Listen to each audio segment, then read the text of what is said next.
everybody. Hello, hello, hello. Happy Wednesday. Thanks for tuning in for our second live tasting on Wednesday night when we switched it from Saturdays to Wednesdays as summer happened, restaurants opening up, good weather, beach weather. I want to be at the beach on the weekend. I assume you do too, so that's why we moved these classes to Wednesday. If you are tuned in, please let me know in the chat room who you are, where you're coming from. I'm super excited to have everyone tuned in for this class, this blind tasting class where we're taking everything to the next level. So we've done 4 other virtual blind tasting classes since COVID happened and all of the classes went online. And this 5th class is totally different than all of the other ones because instead of 4 different wines, 4 totally different guesses, all 4 of these wines are one grape. They're the exact same grape. It's not blended. It's 100% this one grape. All our job is to find out which grape that is and then figure out what region it comes from. So I'm really excited about tonight, just taking it one step. It challenged me as an educator to figure out how best to coordinate this. And it pushed my boundaries, and hopefully it will push your boundaries in all the right ways and just challenge you to take your own blind tasting skills to the next level. So, hey, Tawana from Western Branch attending all of the blind tasting classes.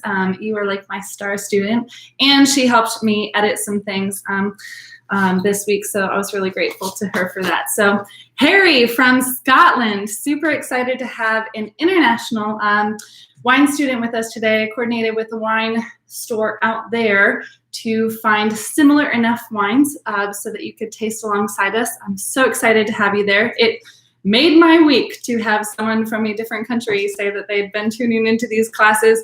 Also kind of embarrassed me because everyone who tunes into these things, I assume, knows me, and so they're going to forgive my weird and nerdy and bizarre antics. And then to have someone that I have no clue, I've never met before, and to know that someone else is tuning in like that all of a sudden made me feel more self-conscious. But I'm not going to let that make me less weird. It's just not going to happen. So Steve Hill, that is my dad, Sam Pop, and Sam Mom tuning in with Suffolk with our neighbor Sarah. So it's always excited to be able to share my wine in real life with people. I can't wait to do that with you all for sure.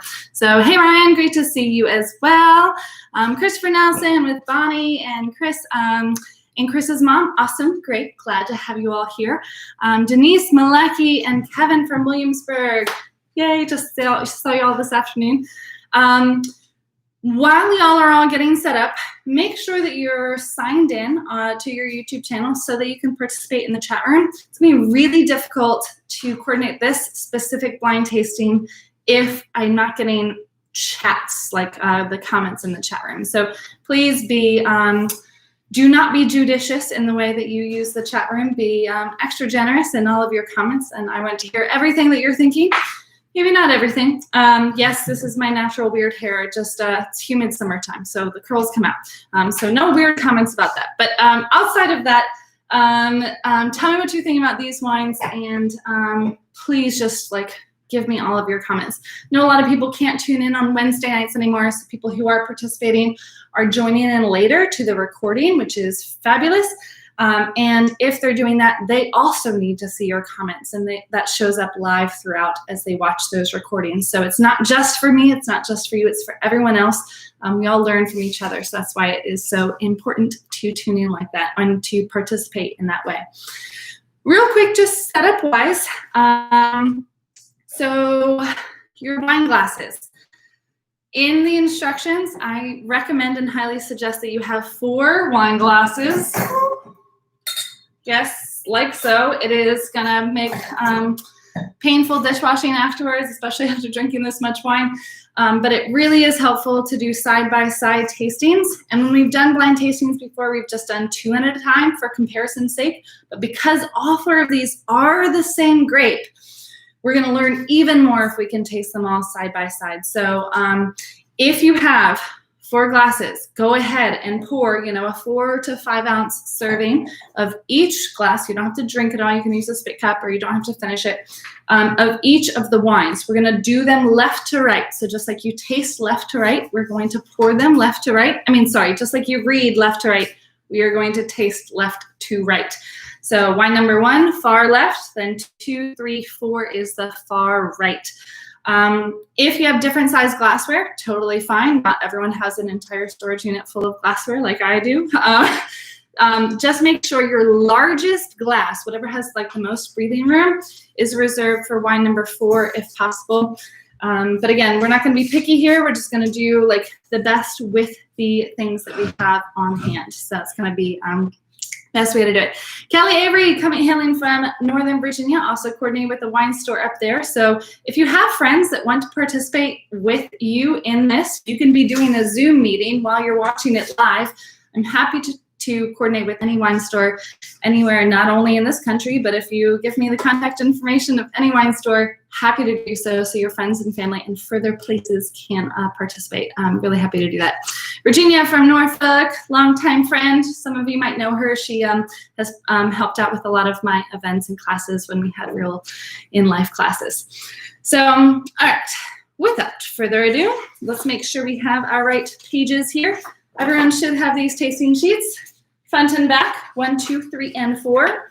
I like marking my glasses because they're often, they get mixed up, especially me when I'm distracted and I'm not paying as much attention. You can do that or you can trust yourself, but if you get them mixed up, I will not be able to smell your glass and help you get them unmixed up. So just make sure they are good to go. We should have our basics of tasting, 101 tasting. Kind of just goes through the test. If you've done classes with me before, just last week, I updated this, modified it, so it has a little bit more information and a little bit more kind of a comprehensive overview of wine tasting.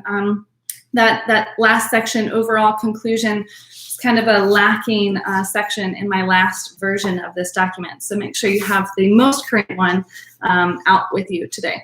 Also, the wine aroma chart. So when you are smelling wine, sometimes it is difficult to actually name what you're smelling and figure that smell out. Also, sometimes we just get stuck in smelling always the same thing and naming the same thing.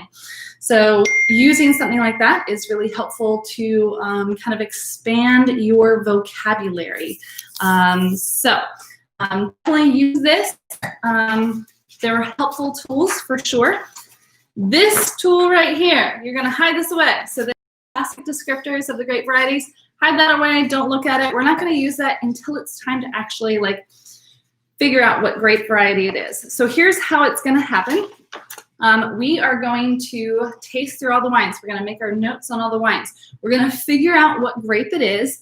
Then I'm going to email you all a document that is going to break down the classic regions of this one grape variety and their styles. We're going to go over that document and then figure out which wine best matches the style listed under each region. Keep in mind, blind tasting is an art. It is also a skill. So there is a scientific aspect of it. It's very just meticulous and deductive reasoning and just process of elimination, figure it out. And it's very just scientific, logical. There is an art side to it as well, where it's more just of like how your emotions connect to a specific wine and what experience that wine gives you and how it emotes. Both of those play hand in hand. You cannot have one without the other. So often my brain is just a logic style brain, just A, B, C, D, regardless of what my parents think I was like in high school, which I was a crazy, weird artist. I'm definitely more of the logician brain right now, and everything just has its time and place.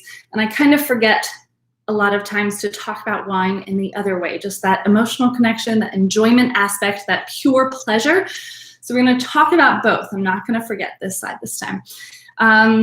But really, the art of blind tasting is a skill that anyone can learn, but you have to let your brain go sometimes. So you have to follow the steps, and then at a certain point, so as soon as your brain starts making you kind of, I guess, get to a conclusion too fast and not take the time to listen to what the wine is trying to tell you, we're going to make some wrong turns along the way. So take the time to listen to the wine and just relax and enjoy the whole experience. It's not about getting it right. It's about learning to analyze the wine better. So that's our goal. We're going to have fun with it. We're going to have a blast with it. We're going to learn a couple things along the way, maybe. So everyone pours your wine. Just let me, in case you can't give me a thumbs up, I just did a few Zoom tastings, so I'm used to everyone like giving me thumbs up.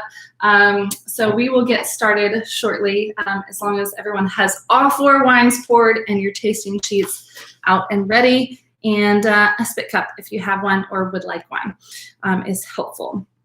Can I actually, can I ask for a mug? Because I forgot my spit cup, and no one likes a drunk somm online. I mean, I'm sure it's funny, but not a good teacher. All right, cool. So first things first, we're going to use this, the wine class, Basics of Tasting, Wine 101. And we're going to start with the site of each of these wines. So if you hold up your glass to a source of light, the light source should be behind you, whether it's a window, a lamp, whatever it is. You're going to give the wine some good swirls. Hopefully you have some sort of glass that allows you to swirl and you haven't filled it up to the very, very top. Fun for drinking, not fun for swirling. And what we're looking for is first the clarity of the wine. Is it cloudy and hazy, or is it clear? Is it reflecting the light clearly? So this first one, I don't see any cloudiness or haziness. It looks pretty clear to me. There's no sediment in the glass. Looks pretty brilliant to me. The color itself is, you're actually going to find that by holding the wine glass on its side. You want a white background, and I like to have something with words on it so I can kind of see how clearly I can see the words through the wine. And you're going to look straight down. So again, hold the wine all the way on its side, about 2 inches above that white background, and look straight down. Notice that you can easily read through this wine. I can not only see that there are words, but I can read those words through the wine. So the color of this wine is also what we're looking for here. And for red wine, there are basically 3 basic colors, or 3 primary colors, and that is purple, ruby, and garnet. Garnet is kind of counterintuitive. It implies more brownish hued coloring to wines rather than red or purplish hues. So more like brickish or tawny or brownish tinged rims. So this wine right here, while pretty ruby, it does have some purple undertones, and it also actually has some garnet undertones as well. So it's kind of a blend of all 3 of those colors, interestingly enough. Concentration, we already talked about that. It's definitely lightly concentrated because I can read through it easily. And then finally, the legs, or the tearing. So after you swirl the wine, let it settle, and you're looking for the legs or the teardrops of extra wine as they form and fall down the inside of the glass. You're looking for how thick they are and how slow they are to form and fall, or how thin they are, difficult to find and see, and how fast they form and fall. That's going to tell us alcohol percentage. So the higher the alcohol content is in the wine, the thicker the legs are going to be, and the slower they will be to form and fall. So that's the breakdown of sight. We're going to go through all 4 wines' sight before we actually get into smell, because again, we learn most by comparison, and doing all one wine, the whole tasting sheet, and then going on to the second wine isn't going to help us. So if you have 2 hands, really lucky if you have 4 hands in this class. I only have 2. But go ahead and go through clarity, color, concentration, and the legs for all 4 wine selections. It's going to take some time. I'm going to do my best to not go too fast in this class. I'm not very good with silent time. I'm an extrovert and I'm a verbal processor, so I struggle with giving silent time, especially when I can't see you and I can't see that everyone's working and I can't read the room. It's just being silent on camera, which is one of the most awkward things to do. If you've never done it, just try it one time so you know what I feel. Go ahead and go through all 4 wines. If you have any questions, type them out, but I'm going to give you kind of some time to do that, and then I'm going to go over the answers. This is definitely when we need background music.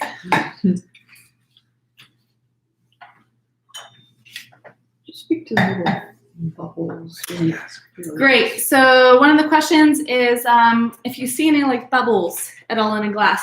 what you're seeing is actually not bubbles. What it is tiny, tiny bits of sediment. Sediment is leftover particles in the wine, especially when it's unfiltered. And so after you swirl the wine, basically a little bubble of oxygen forms around that tiny piece of sediment. It seems like it's bubbles in the wine, but it's really just oxygen forming around the tiny bits of sediment in your glass. Now, if we have clean and polished glassware, when we see that, that definitely just indicates that the wine is unfiltered. So between all four, definitely seeing more in the wine number 2 and some wine number 4. I did not see any in wine number 1, and I'm not seeing any in wine number 3. So wine number 2 and 4, correct me if I'm wrong if you see sediment in any other of your wines. But wine number 2 and 4 seem to be unfiltered wines. Wine number 1 and 3 seem to be filtered wines, so no apparent sediment. Tuana says, it's interesting to see how difference in the concentration, knowing all are the same grape. Right, so if there's one way that I could explain how difficult blind tasting is, it's this.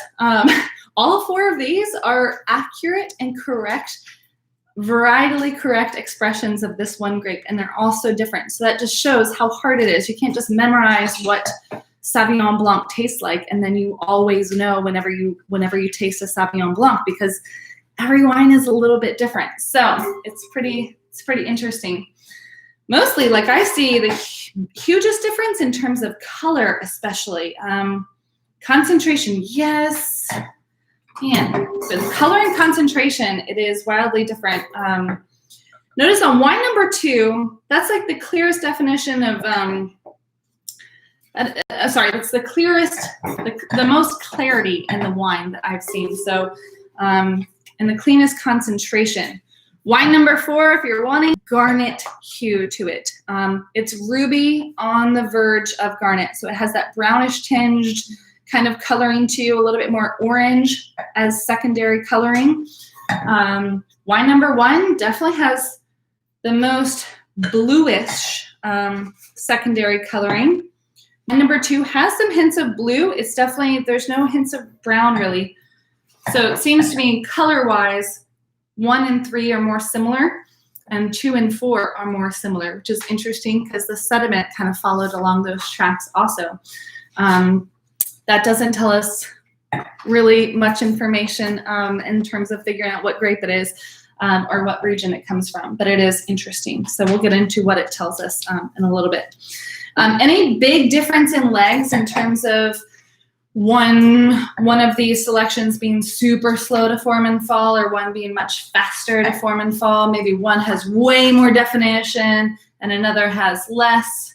If there's any huge differences, let us know. So I like to do my scales on 1 to 5. So 1 being the slowest or the lightest or the least intense, 5 being the most intense, or the, for legs, 5 would be the slowest, 1 would be the fastest. But I always do everything on a scale of 1 to 5. It just makes it easy.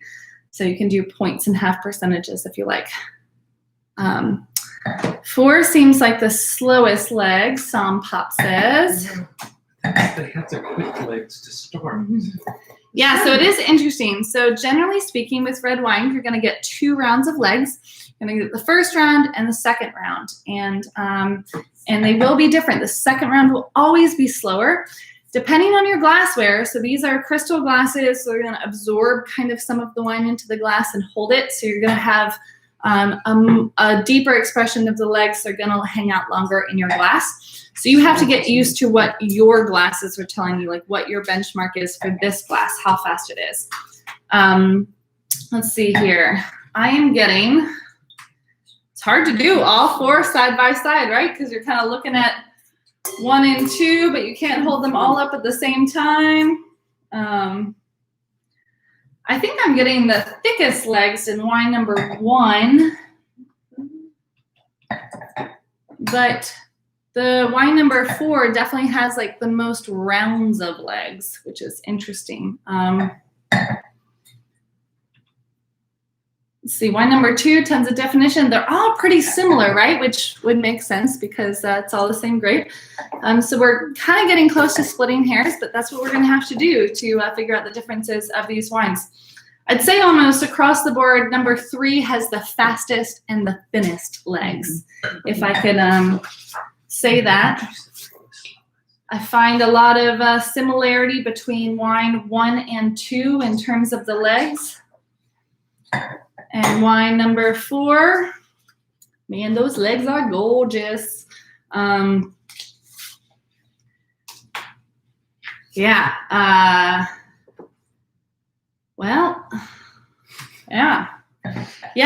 1, 2, and 4, I am struggling to figure out too much of a difference, but definitely number 3 has faster legs, I think, and thinner.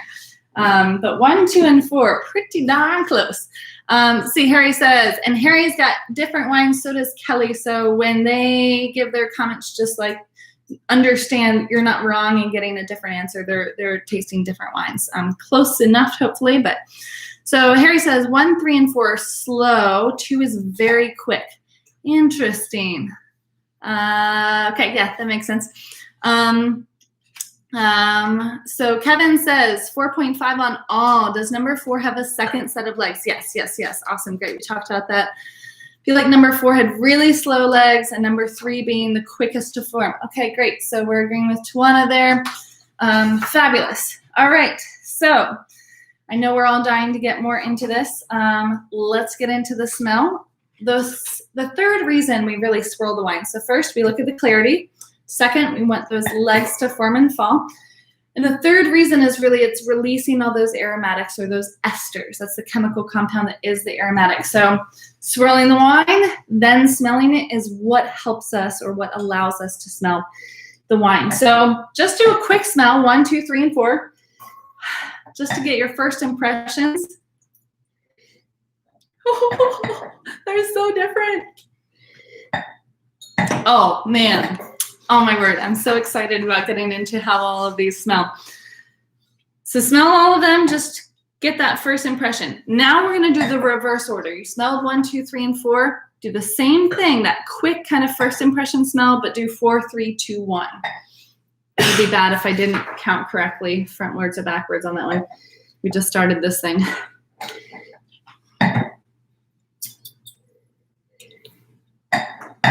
Whew.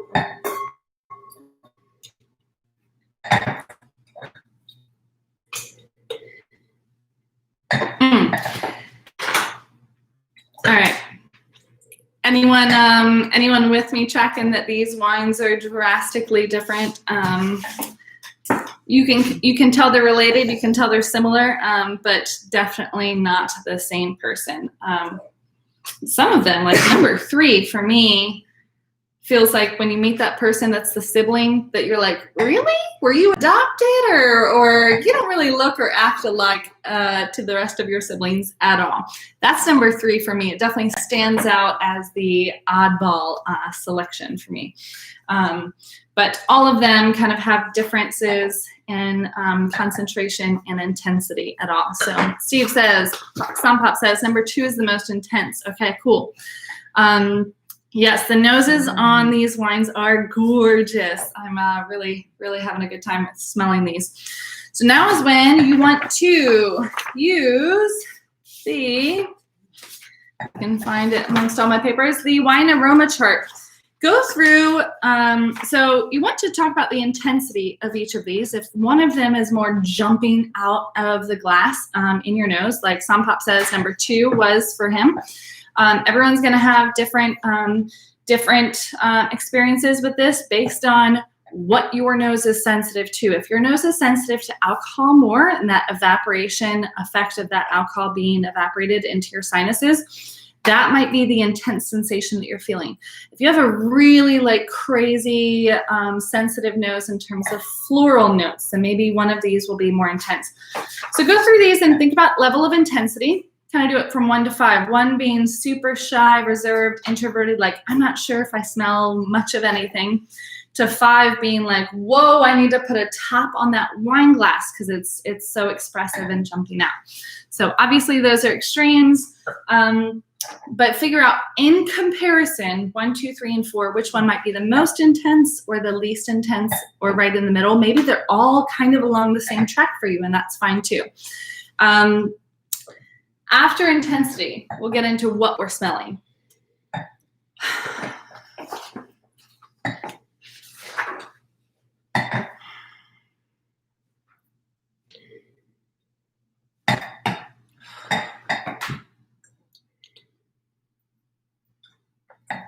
All right, so anyone have a particular wine that is more intense to them than the others besides San Papi says number 2. So number 1 says Tawana smacks her in the face. Tawana, some mom agrees with you per usual. You guys are like 2 peas in a pod. I think for me, number 3 is really the most intense nose, both in the alcohol evaporation, which is interesting because the legs led us to believe it had the least amount of alcohol, but also just it was so different and a pretty big smack in the face for me. So and then number 4 more subtle. Okay, cool. So number 1 and 4 more intense, 2 and 3 less so. So we've all got different answers for this. Perfectly okay. There's no right or wrong answer to this. It really depends on your own nose and what you are sensitive to. What matters is your own benchmarks and figuring out that. So that's the most important thing. Fruit is really important on this grape. Same thing with non-fruit. So really dig into this. Think about what you are smelling. If it's fruit, let's go over some of these categories. So for red wine, you can kind of skip over citrus, tree stone, tropical melon. You want that second category of fruit right here. So this category right here, red fruit, black fruit, and dried fruit. You also want to get into the floral category, the vegetal category, maybe caramelized, maybe spicy, maybe mineral, maybe biological, maybe chemical, maybe nutty, smoky, woodsy, dairy. So literally almost every single category is up for grabs for these wines, except for that first row of fruit. Talk to me about the fruit that you're smelling in any of these wines. If you have a comment, just make sure you list which wine you're discussing so that we know what you're going for. But take some time, get into this. This is the most important part when it comes to blind tasting, is really getting into the nose and the smell of these wines. So Denise smells rubber. Talk to me about which wine you smell that in. 1. Number 1, Sarah says over here she smells a little bit of rubber. Okay, interesting. Denise, did you smell it in number 1 as well? Tawana says 1 and 2 both have some barnyardy smells. Number 4 is like the morning after a bonfire. Okay, cool. All right, I like it. I like it. The more specific you can get, the better it will help you both determine the grape and the region. Now that we've kind of I've gone back and forth between all of them quite a bit. Okay, you smell rubber in all of them, Denise. It very well might be your glassware. What I would recommend doing is if you have some backup glasses, just like run them under some super, super hot water. Make sure they are dry with like a clean towel and then put the wine back in them. Or sometimes that just can blow off. So if it was in the glass, it kind of just, the more you swirl the wine, it kind of allows that to blow off and evaporate. So, I like that call. What tobacco? And Virginia, what are we talking about? Wine number 1? And Virginia also says number 3 has a lot going on. Yeah. Dry herbs for number 1. Yes. Talk to me about what herbs they are. Are they herbs you want to like cook a chicken with? Or are they herbs that you would, I don't know, what else do you cook with herbs? I'm not a very good cook, as you guys know.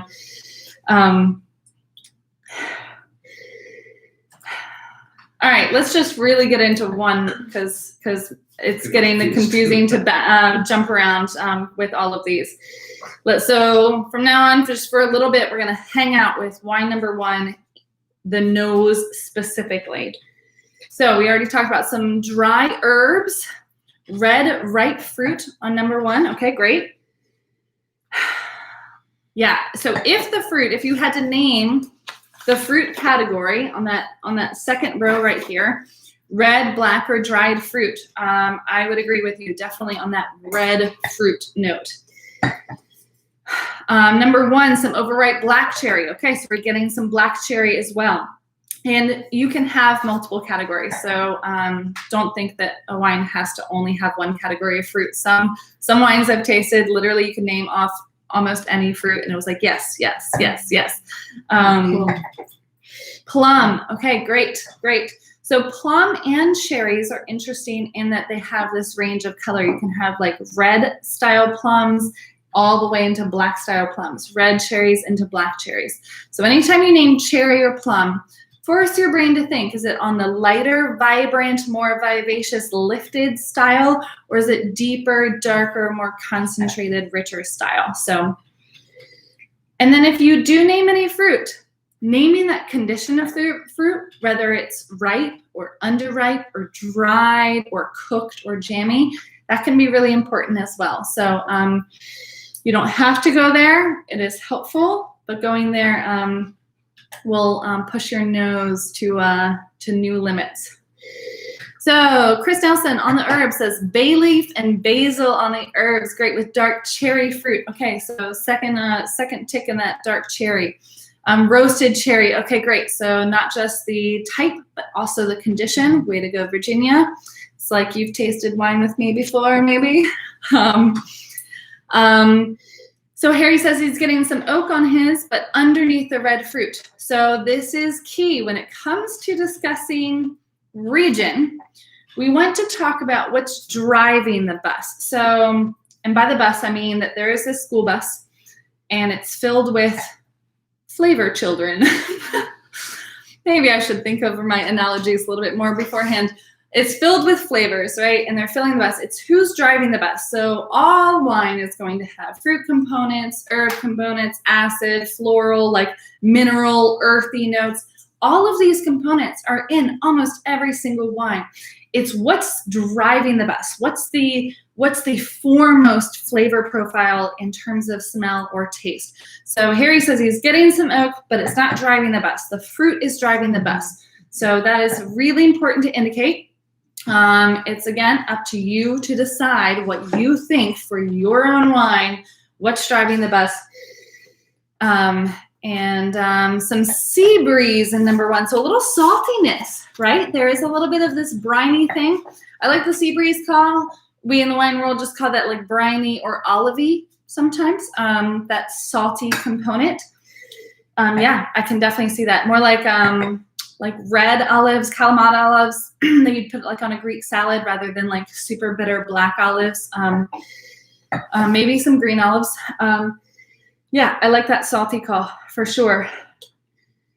I am getting some oak on this one too, but again, it's not driving the bus. For me, it's all of this red fruit and dried herbs that's driving the bus on number 1. Anything else? So you guys want to talk about wine number 1 in terms of maybe woodsy, smoky, nutty, spicy, mineral, anything like that that we haven't really discussed? Is there any clove, cinnamon, vanilla, black pepper, anise, ginger, licorice, nutmeg, all of those things under spice components? Sometimes I think it's really helpful to just focus on one category and smell the wine kind of a while and be like, do I smell this in this wine? Yes or no? And kind of force my brain to make an argument for whether or not I smell it. So Ryan, which herbs are you getting for number 1? So I would agree with Chris Nelson there. Some bay leaf specifically. Definitely that bay leaf. I'm getting some of the dried bitter herbs, so not like rosemary or lavender. Some of those sweet herbs, not like sage or tarragon. All of those would be kind of, to me, on the sweeter herbs spectrum. The really bitter herb spectrum, like the most bitter of all, is bay leaf, and it's definitely on that spectrum for me, with a little bit more into the like thyme and oregano, those kind of neutral herbs for me. Would you agree, Sarah? I saw you nodding along. Okay, awesome. So Some gravel. So great. So we've got some minerality on this. So we've got some minerality. We've got some of this oak. We've got some of these herbs. Fruit's driving the bus, but a lot of these other things are there. Cool.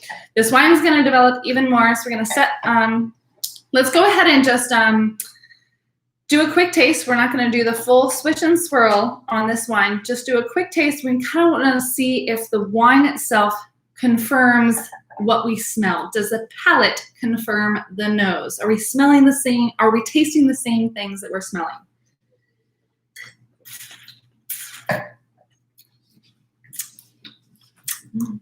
Yeah, that to me is like huge confirmation.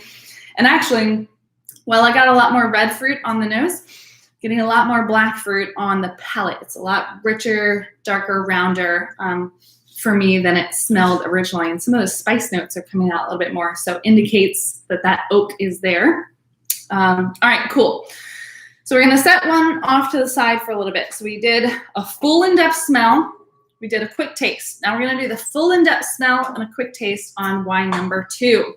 So maybe smell the back of your hand as long as it's clean to kind of reset your nose. If you have some coffee, you can smell the coffee, but don't drink it because that'll mess up your palate. And let's get into wine number 2 and see what we are getting in this. Whew. You know, they were different at first when we just did the quick smell, but they're wildly different now that they've had some time to breathe a little bit more. I, unfortunately, did not get a chance to open up all my wine at 6 o'clock like I told you all to. I didn't get to the Somm parents' house until like 6:30. So all my wines are probably a little bit more muted than they should be if I had opened them up on time. So Tawana says number 2, lighter in smell, but still has that dark ripe fruit with some eucalyptus and hints of anise. Can we just like give you a high five for that smelling note? Awesome. Yes, yes, yes. I would say I don't think it's definitely the nose personality is not as extroverted, right? It's definitely a more subdued aromatic. And to me, yeah, I'm struggling to name so specifically the things that seem to be jumping out of the glass on wine number 1. This one seems definitely more reserved. I like the eucalyptus call. That intense earthiness. I'm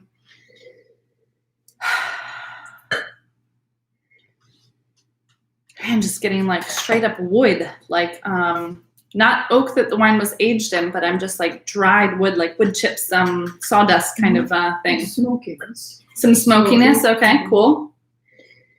So Virginia says some floral notes with dried roses specifically. Okay, awesome, fabulous. Yeah, of all of the things that are in here, it's definitely not fresh and ripe like the first one was, right? It's definitely dried. Speaking of which, my laptop is on a pile of books right here to stack it up so it's a better thing. And this is popping out of it. So we've got some dried something. What is this one? Everlasting. Everlasting. It's an herb. Like, would you cook with it? It's a weed. It's a weed. Okay, cool. So I'm smelling this stuff. And yeah, I can, smells more like book dust right now because it's probably been in there for quite a while. But yeah, I can see that. And actually going from that to this, yes, everything is dried in here. It's almost like in the fall when the grass is drying out, it hasn't rained in a long time, but someone just cuts the grass. It's not that fresh, wet grass smell of the summertime mowing the lawn. It's definitely more that fall, like everything is kind of dried and dusty. Chris says, does the shape of the glass make a difference? Yes, it really, really does. And if you don't think it does or want to know how much of a difference it makes, maybe not right now in the middle of this, but whatever wine you have left over at the end of the class, take 4 different glasses, pour the same wine in 4 different glasses, you will get a drastically different nose. So I know I have like an unfair advantage because I always bring over these massive wine glasses that really help release the nose. I I believe that most things in the wine world are gimmicks and not worth spending any money on, but spending money on quality glassware is like the one thing I say, spend your money on that, because glassware does make a difference. The shape makes a difference. If you have really high alcohol content wines, having something that tapers up like this makes you just smell that alcohol as it evaporates. That's why those Cabernet glasses, those other red wine glasses, kind of have two shapes for red wine glasses. This and the ones that kind of go more straight up. And those allow for more of that alcohol evaporation. So just try it out and see for yourself what you think. But highly recommend getting some a couple ranges of style of glassware just so you can experience the wine. So number 2 is glass that's wide open. We're having difficult sensing the aroma. If you are having difficult getting some of the aromatics in a wine, you can always cap your hand over it, swirl the wine around. That's going to release all those esters, but they're going to be trapped in the glass. So then you can kind of get a more intense pop of those esters into your nose. And holy cranberry. When I just did that, it was all this like cranberry and pomegranate, this very like on the bitter red fruit spectrum when I did that. So Brian's question, is that the fall smells you mentioned? Oh, sorry. Nice decomposed earthy smell. So I guess earthy kind of ranges. You can have like potting soil, that wet, like really, really moist kind of like organic soil. You can have really dry, dusty soil and everything in between. Same thing with like walking through the forest. You can walk through the forest and everything's kind of like damp and mushroomy and mossy, that kind of damp side of forest floor, or you can have really dry and dusty. So it really depends on your, like the wine specifically. I'm definitely getting like forest floor on this one. And to me, it's on the drier side for sure. So, so Chris, do this for the glass and let me know if you kind of get a little bit more intensity on those aromatics. Wine number 1. I get of the spice, so, you know, we were going more of like the clove kind of darker spices on wine number 1. I'm getting more of like this ginger white pepper thing on wine number 2 here. So some spice, but almost just a different kind of range of it. So, all right. Anything on the smoky, woodsy notes? Are we getting, Denise and Kevin, are y'all getting, did you fix the rubber issue? Did it blow off, or is it still strong in all your wines?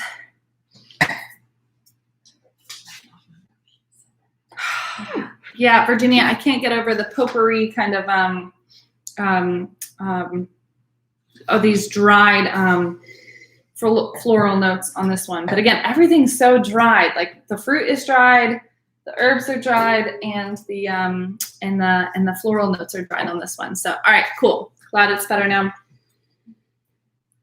Maybe some like sandalwood or something like that. Something like, you know, those beach mats, those straw beach mats, kind of smells like that. That kind of like, hay, thank you. Yes. Okay, I was trying to name it. That's perfect. Yeah, it smells like hay. Tobacco, great. Yes. So this is the second tobacco call we've had. We had it on number 1 and number 2, which isn't surprising, right? Because it's the same grape. So it's cool that we're seeing the same cherry notes go through, tobacco notes, some of the earthy notes go through. When it comes to picking the grape, the things that are similar across all 4 will really help you name that grape. All right, let's do the taste if you're ready and see if the palate confirms the nose on this one.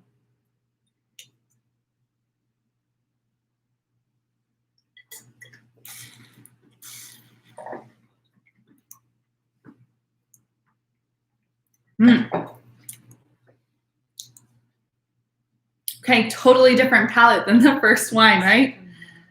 Hey, yes, way more mellow, way more subdued, quieter, for sure. Some Pop says, when I go back to number 1, now it seems much sweeter and jammier fruit. Yes, go back to number 1 and smell it. It's like straight up, well, I won't tell you. I don't want to spoil it if I say what's on my mind. Oh my word, yes, drastically different. Wow, all right, so we've got 1 and 2 under our belt in terms of nose and initial taste profile. Y'all ready to jump to number 3? Before our palate gets fatigued, that's why we kind of get all the hard stuff out of the way. The hardest stuff is the nose, and if you start tasting all the wine and the more inebriated you become, the less sensitive your nose will be. So that's why it's really important to kind of get the more difficult stuff out of the way, the stuff that you need to be kind of on point more. Whew. So. It's hard to believe that this is the same grape, actually. Maybe I messed up. Just kidding. I promise I didn't. Ooh, wow. All right, I'm getting one thing pretty pungently on the nose here, but I'm not going to say it. Y'all tell me what you're getting. Number 3, got some jasmine, so some like way more flamboyant flowers than like the dried potpourri flowers that we were getting on the second one. Gym shoes, I like it. All right, cool. We got a little bit more funk on this wine. Yeah, kind of smells like Camembert cheese. You know, instead of the brie cheese, that like slight hint of that underlying funk in the cheese there. So cinnamon, yes, I love the cinnamon call. Oh yeah, not like cinnamon sugar, not on the sweeter end, like that Cajun cinnamon that's like pretty spicy almost. Number 3, red cherry, perfectly ripe. Okay, yes. So if we're going dried on the second one, we're not dried anymore in terms of the fruit condition. We're going like ripe fruits. Fully agree. A lot of pepper notes. Yes. Everyone's nailing it. Some herbs and hints of leather. Yeah. And it's like new purse leather. It's been a while since I've gone shopping, but I still know the smell of new purse leather. Yeah. I'm just going to close my eyes and envision myself back shopping again without a mask and smelling a new purse. It's hard to smell new purses with a mask on. All right, some fall spices. Yeah, cool. So that like nutmeg, cinnamon, anise, allspice, rotten strawberries. Yes, so all these strawberries, and we're going past ripe for the strawberries here. We're going rotten. So you know they're so ripe that they've turned a little black and a little like shrunken the skin, and you bite into them and it's like past its prime, but you're gonna eat it anyways. Maybe. Or are you? Is it past the point of eating for you? You better eat it today. Okay. Not till tomorrow. It's like the last day you should eat those strawberries before throwing them out. All right, cool. Mushroom, yes, forest floor, chocolate too. All right, interesting. So Harry, talk to me about the chocolate. Is it like bitter cocoa powder like you would cook with? Or is it like chocolate you would eat for, milk chocolate, that sweeter style? So on what range of cocoa powder are we talking on that chocolate? Black currant, right. So all of the fruit is not only riper and jammier and denser, but it's also darker fruit, right? So we're definitely going like black and red on the first one. Second one was just strictly red fruit. This third one, we're going like strictly black fruit on this one. The red fruit that is there, those strawberries are so overripe that they are on the black side of fruit too. So barnyard and some leather, great. So we've got some barnyard kind of across the board. Love the repeat of the leather call, awesome. Cherry blossom, so those floral notes also, so more of those like pungently aromatic floral. I love all the smelling notes on this one, right? Because the first one, we're just getting into it, and everyone's like, I don't know what to say. Second one was harder to smell in general. This third one, everyone's just like, bam, bam, bam, bam, bam, throwing off these notes like there's no tomorrow. Love it. Bitter cocoa. All right, cool. Yes, I would fully agree with you. Based on the wine I know you're smelling, not that I'm smelling that one. So if you're not getting cocoa powder, remember he's got a different wine. Agree that would be more on that bitter side. Great. Oh man, yeah. I need some like toasted coffee notes on this. I don't think it's. Yeah.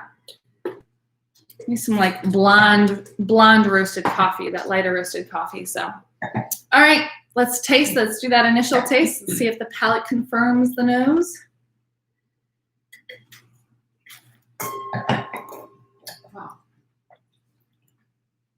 Whoa. So on the darker side, right? Is anyone surprised at how bitter this is? Like it seems so pungently like all of this ripe dark fruit, but it's like all bitter herbs on my mouth instead of all of the fruit. So while the nose was fruit driven, the initial palate for me was very herbaceous driven for that wine. Yeah, that actually surprised me. Tastes just like it smells. All right, cool. Glad it confirmed for you. Maybe my palate's just a little bit wonky right now. So, all right, let's get into number 4. Last intense, like this is the hardest part, is that 4th wine, smelling it because our nose is tired now. So reset it with something, coffee beans, your hand, something, probably not your armpits because it's a hot day today. That might not help. And every time I say something like that, I regret it. I'm on live camera. But too late now. All right, so let's talk about wine number 4. Hey, Rick, glad you're tuned in. We got initial bitter taste, really strong. All right, and you're talking about wine number 3, right, Rick? All right, this nose on wine number 4. Oh my word, let's just talk about it.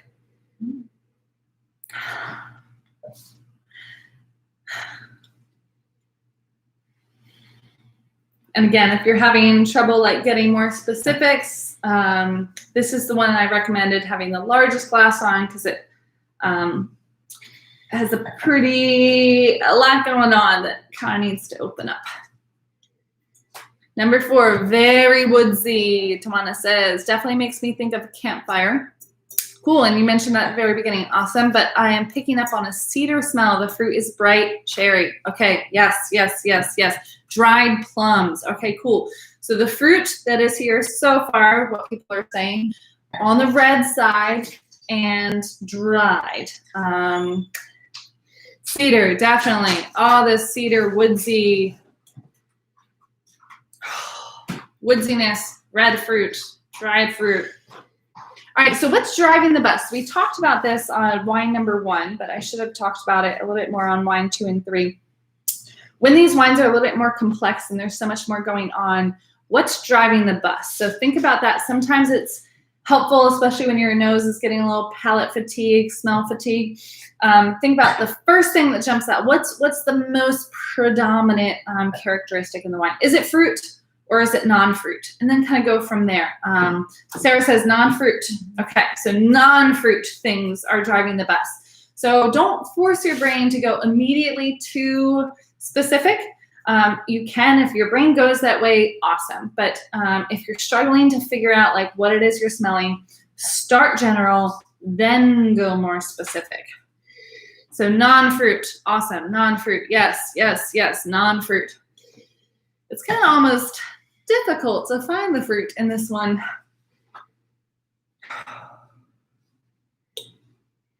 And actually, as the wine just kind of sat in the glass as we were doing 1, 2, and 3, this wine kind of opened up a lot. So that first smell was a lot more intense than the more I'm swirling this, almost the more that aromatic is fading away. So I almost don't want to moss and damp forest. Yes. So all these cedary, woodsy, mossy, damp foresty things are coming through. I'm getting just straight up mushrooms on this. They're fresh. I haven't cooked them, but I'm cutting them up and wiping off the dirt and all that stuff to saute them. And not on the sweeter side, not like shiitake mushrooms, more on the more savory side for sure. Lion's head to be specific. Just kidding. They're pretty similar, all those mushroom types.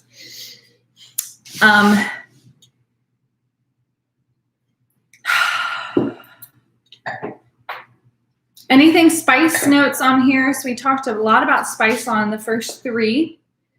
Anything jumping out specifically? Dry woods and leaves. Yes. So all of this foresty, flory, earthy, woodsy things going on. Dried, damp, maybe some both. Maybe you're specifically getting dried or damp. Either one is fine. Just knowing that the woodsiness, the earthiness is driving the bus is key. Herbs to Provence. Awesome. So we're getting a little bit more of that, that what they call garrigue, that lavender and rosemary herbaceousness. Dried, but on the sweeter side, and all that on the almost piney side, like rosemary can be a little piney. Floral and woodsy combined is like herbs de Provence in my head. If you've ever like picked fresh rosemary, and you know how your hands smell like rosemary for a while, but if you've ever actually smelled the twig itself, the twig smells like the leaves, that pungent, but without as much of the floral note and a little bit more of this piney, resiny note. So sweet spices in mine, like cinnamon and vanilla. Okay. All right, let's do an initial taste on this one. This one was definitely harder, right? Generally, I find whenever wines are more subtle and they're more earthy, they can be harder to name the specifics of, and that's okay.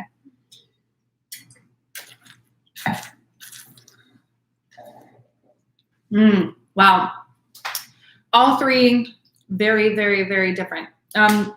Go back, and before we like break down the taste, just kind of want to reset what stages these wines are in. So just go through and just do a quick smell, maybe even a quick taste of all four of them again, just to kind of get your benchmarks, how these wines have developed in the last hour that we've been smelling them. So, whew, oh my word, this smells like, wine number one smells like dessert now that we've like gone through all these more bitter styles.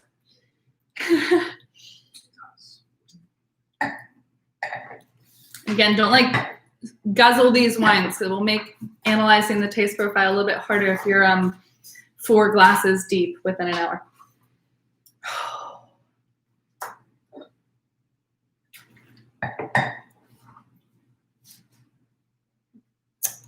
Wow, this is so cool. It's been a while since I've done a tasting like this. Even I've participated or led anything like this. 4 wines, 4 expressions of 1 grape. This is thank you guys for allowing me this experience.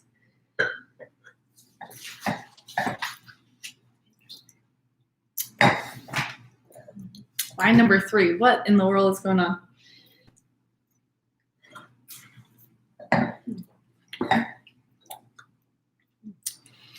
Oh, cool. All right, I see some notes. So strawberry jam on number 1. Yes, yes, yes.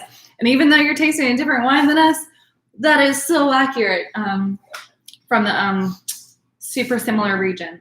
So cool. All right. All right. Just making sure we're like on point here, and I picked good wines, but it's too late to change that now anyway. So, but I think I did. I think we're good. Let's get into the taste profile now, the structure of the wine. So we're going to go back to,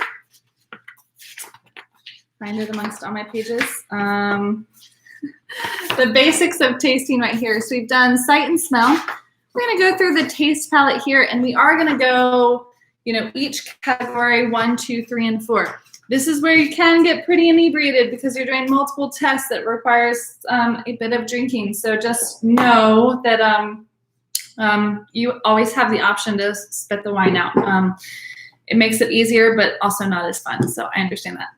So let's do wine number 1. So we want a big swish and swirl. We want to get the wine saturated throughout all of our palate. You want to get it into the roof of your mouth, your tongue, your cheeks, the back of your mouth, every part of your mouth.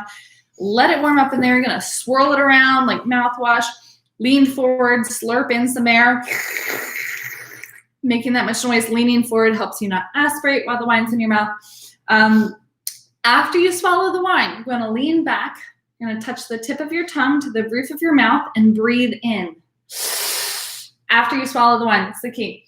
That's going to concentrate the airflow right where your salivary glands are. So the more you feel that pucker effect, the more your that sour effect, then the higher the acid is in the wine. You can also, after you do that, lean forward and feel the mouth watering effect, that drool effect. So leaning back and breathing in, leaning forward and feeling that mouth-watering effect. We're going to analyze all 4 of these wines acid level side by side.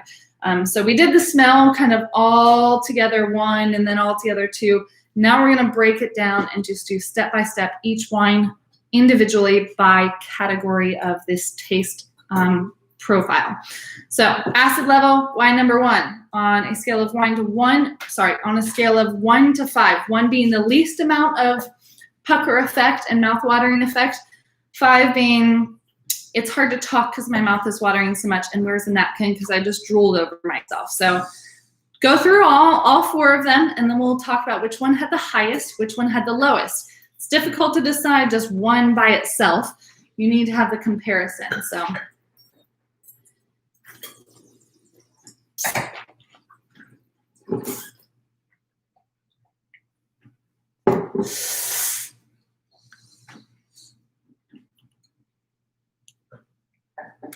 okay, that's wine number 1.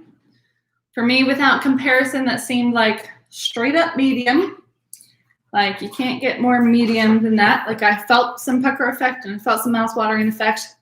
Wasn't over the top. See about 2.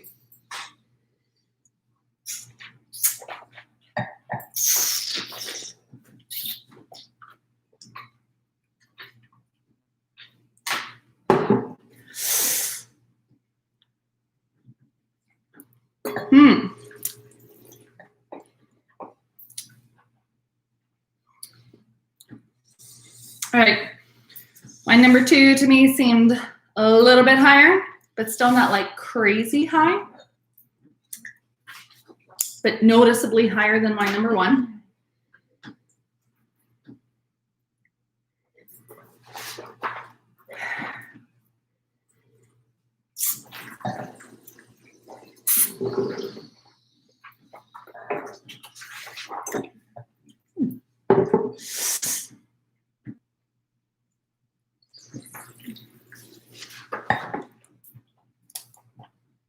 There's so much slurping going on over here. Hopefully y'all are making just as much slurping noise as we are over here.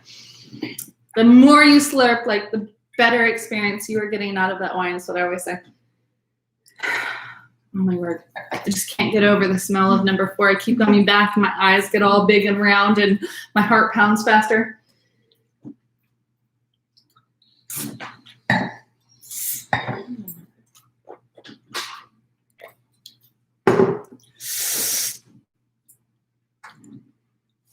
Okay, so between all 4, which one do you think had the highest acid of all of them?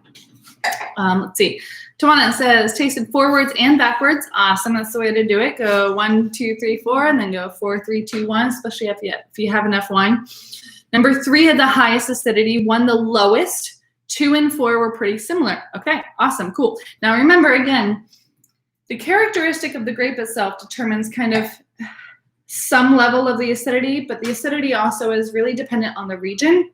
So again, all of these wines are going to be somewhat similar, and then it's going to be splitting hairs. It's not going to be these drastic differences. So it's up to you to, yes, work hard to split the hairs. So great for splitting the hairs on something that is pretty similar across the board for all of these. Awesome job. Chris says number 3, also highest. Okay, Steve says number 4, highest. All of these are on the higher side, right? Can we agree? Like we're feeling some pretty noticeable acid on all 4 of these wines. Number 2 was more acidic to y'all. Again, y'all are tasting different wines. If anyone is like, oh, we got it wrong, don't worry. They're tasting different wines. And that actually makes sense with what I know y'all have. So all of these are definitely on the higher side in terms of red wine acid level. And I would agree. I think 3 has the most noticeable acidity. It almost seems a little disjointed. Like there's the wine here and then there's the acid over here. They're not like, it wasn't as super well integrated. I think 4 actually for me had the actual highest acidity, but number 3 had the most noticeable acidity. So those are, again, really fine distinctions, and it just comes with lots of practice tasting a lot of very acidic wines that comes with. So Steve Hill says number was least acidic. Which one number was least acidic for you? It's supposed to be 4, but now it's changed. Okay. The tannins were over. Yeah. So let's talk about this. And I should have mentioned this at the beginning. When we go over all of these different structure components of the wine, what we're trying to do is we are isolating one component of the wine, and we have to focus all of our senses, all of them, to not be distracted and focus them on the part of our mouth that experiences the greatest sensation of that component. So acid is experienced the back of our mouth. It's that mouth watering effect. Tannins, we'll get to in a couple tests from now, is that mouth drying sensation in the front. So we can be very distracted if we just think about the wine as a whole. So you have to really, really focus your brain on just thinking about one component of the wine. And it is difficult, right? There's so much going on in the wine. It's hard to think about just one component. So what we're going to be doing for these taste tests, we're going to be breaking down each component, focusing our brains to just feel the sensations of that one component of the wine in one part of our mouth. And then we're going to taste them, put that all back together, all of those components back together. So yes, acid is confusing because when our mouth is watering up here but drying up here, sometimes our brain thinks it's softer acidity, even though it's not. So great point. Love it. So, all right. So again, all of these are higher acid, right? I would say 3 and 4 on the higher side. I would agree with everyone that number 1 for the most of us who are tasting these wines is on the lower side. Everything else is kind of splitting hairs. So great job. Let's talk about sweetness level. Sometimes with wines that smell really ripe, like that third wine that smelled like overripe strawberries, jammy fruit, or maybe that first one that smells more like strawberry jam now that it's opened up, our brain thinks that the wine is going to be sweet because it smells so jammy and rich. To figure out if the wine has residual sugar or not, you're just going to stick the tip of your tongue into the wine. So focusing your brain on one part of the wine in the part of your mouth that experiences it the greatest, which is the tip of the tongue. So, like so. That's it. Don't bring the wine into your mouth. And just focus your senses on the tip of your tongue. And tell me, go through all 4 wines. Tell me if you get any sweetness on the tip of your tongue.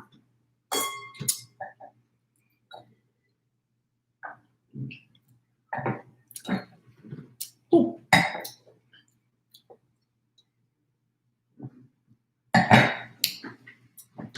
One of these days, I'm going to pay someone like a videographer to go through all my YouTube videos and just compile the weird shots of me sticking my tongue into the wine, because it's the weirdest thing ever to do, right? And just do a mashup of all of that. Being a wine nerd is sometimes weird, but it's a lot of fun.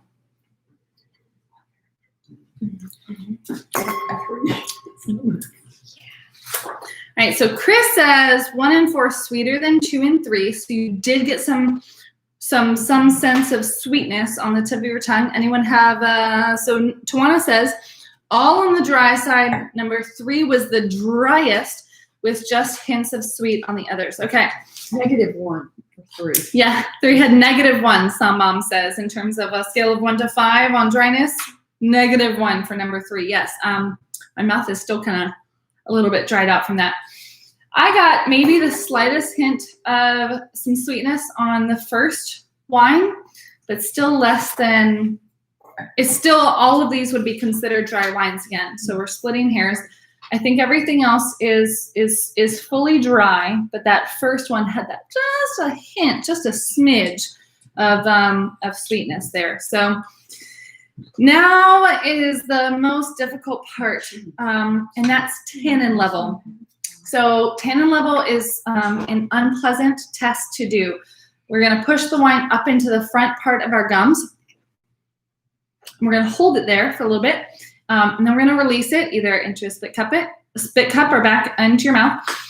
And then you're going to focus on that drying sensation in your gums. In between each wine that you do, make sure you're rehydrating with water, because if you don't, the tannins just compound, and you get, by the end, you're just a mouthful of cotton balls. So in between each wine, make sure you're rehydrating. But go ahead and do the tannin test. Push that wine up into your gums. Please remember that this doesn't mean you don't like the wine just because it's really bitter and a terrible sensation. It's part of analyzing a wine, but it is not how we drink wine. It's just how we analyze wine.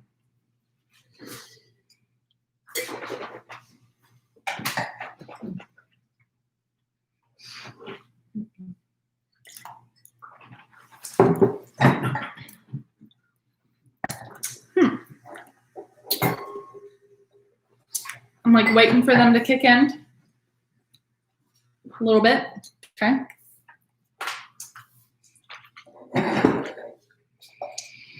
Tannins are an actual like astringent compound that absorb moisture of what's around them.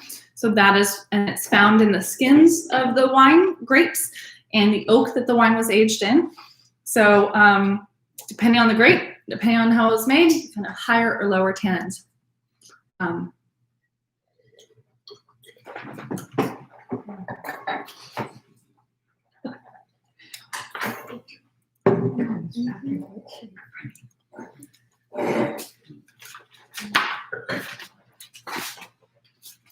Give yourself some time too, because sometimes tannins have like a delayed effect where like, oh, I don't get any tannins at all. And then 3 or 4 seconds later, you get blasted in the face with tannins. So give yourself that, that time.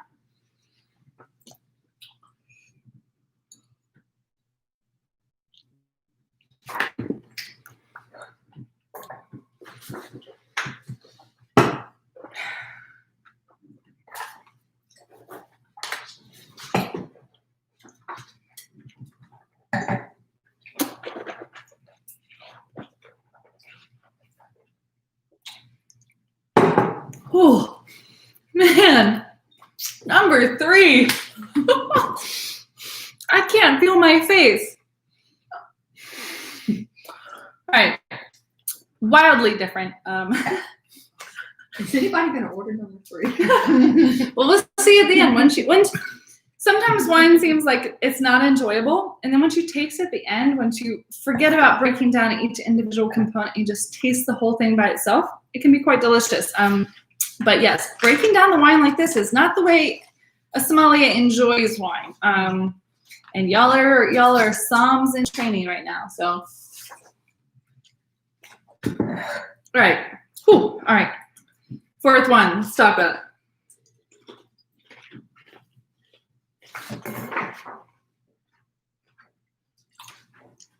All right. That was super interesting to me. A little bit different than I expected. So number 3, very high. Yes, my lips are sticking to my gums. Yes, yes, yes. Number 2, lots on the gums, not so much on the tongue area. Yes, great. So that would indicate for like next level tannin testing, if you feel it more in your gums, less on your cheeks and tongue, indicate more oak tannins than grape tannins themselves. So number 3, greener tannins. Yes, great. So aggressive, green, rustic, kind of rougher on the edges tannins. My mouth is still a little bit dry from that one. 2 and 4 are 4s. Okay. Number 1 is a 2. Number 3 is a 10. Oh man, so many numbers there. Okay, great. Yes, number 3, the highest. We all agree on that one. The rest of them, I found that number 2 and 4 were pretty similar and just like moderate tannins. Number 1 was actually pretty darn low tannins. So interesting to know. Let's talk about alcohol. And alcohol is just we already kind of guessed on the legs, and we all seem like a bit of medium alcohol on all of them. But alcohol will increase its burn effect lower down your esophagus the higher the alcohol is. So if it's 15% alcohol, which is pretty high for a wine, you're going to feel that lower. If it's 12% alcohol, which is pretty low these days, thanks global warming, you're going to feel that higher up. So taking a sip and just concentrating all your senses on feeling the alcohol burn sensation in your esophagus is the alcohol test. So let's do that. And we're going to get into the grape and region finding outing pretty shortly. So if you think you just have all this information and none of it makes sense, it will make sense very shortly, I promise. Whew, man. Number one, I felt a lot more intensely than I anticipated. So number one, I kind of felt that about here, so that would indicate to me about 14% alcohol. Kind of 15 is like right around your clavicles, 10 is up here. So the closer you get to here, the closer you get to 15% alcohol.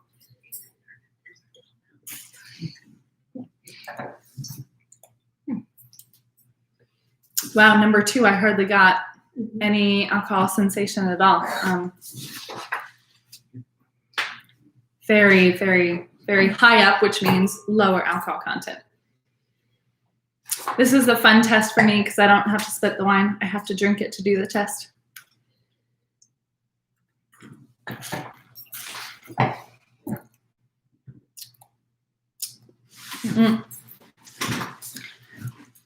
Okay.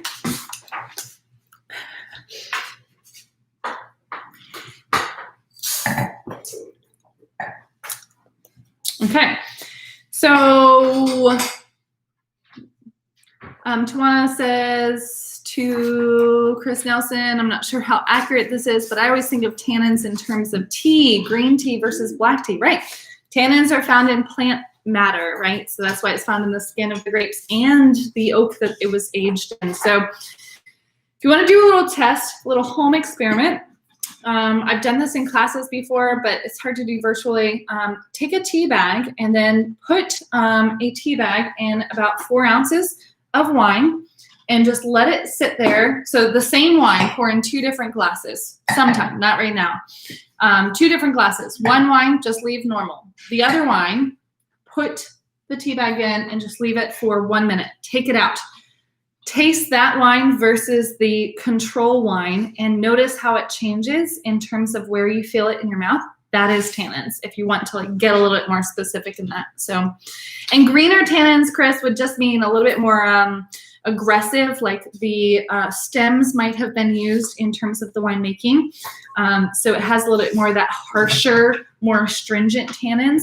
That's just it's just one term that is used. So great questions. All right, so alcohol across all of these was pretty low. I think it would be the highest on number 1, but we're actually pretty just kind of medium across the board on all of them, just slightly higher on number 1. So really, really close on 2, 3, and 4. Finally, let's talk about, we're actually not going to get too much into putting these wines together until after we discuss what grape it is. But the body is how heavy the wine sits on your tongue. So is it like skim milk where it does not sit heavily at all on your tongue, or is it like whole milk where it sits really heavy on your tongue? Body is different than finish. Notice that's a different test. Body is different than alcohol. Body is different than tannins. Body is different than sweetness, acid, everything. Body is its own thing. And it's really about just how heavy the wine feels on your tongue. So if you're a milk drinker, if you're not, think about almond milk versus, almond milk chocolate, like something that's heavier and richer. So to me, all of these wines are definitely on the lighter bodied side, even though yes, they're lighter in color. Sometimes lighter in color doesn't mean lighter in body. All of these wines are definitely on that light to medium side. None of these are full-bodied red wines at all. All right, so now is where we get to some fun parts, where we pull all of this information together and figure out what it is we were drinking and where did it come from. Let's pull out this fun little sheet here. This is a list of some of the classic grape varieties. Not all, which is why I'm constantly updating it, but I'm trying not to overwhelm anyone. Our grape exists on this page, I promise you. And I'm going to help us narrow it down. The first section right here, the thin skin grape varieties, that's the grape itself has a thinner skin. So that means that the grape that turns into the wine is going to have a paler concentration of color, because the color of red wine only comes from the skin of the grape itself. I promise you that this grape is a thin-skinned grape variety, because we could easily read through all of these variations of this one grape variety. So look through, we have only 4 options, so you have a 25% shot of getting it right. And remember, all of these wines are the same. So don't be that person that says, well, I think 2 and 3 are Sangiovese, but 1 and 4 are Gamay, because all of them are the same. So we have to pick out which of these grapes best matches all of our tasting notes. And again, this shows us how wide the range can be in terms of style of this grape. So it doesn't fit as easily into a box as we want it to. Otherwise, everyone would be able to blind taste like that. Every wine is different and unique, and so it's pretty fun to learn. Don't type it into the comments yet. I'm going to give everyone a couple seconds to just read through our notes on Pinot Noir, Gamay, Nebbiolo, and Sangiovese, because those are our only options. I promise you it fits in that. See which one it matches best.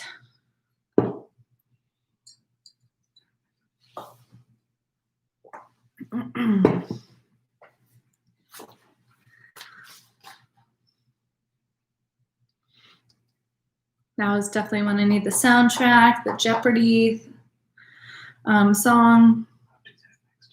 Okay, yeah. Just bring that.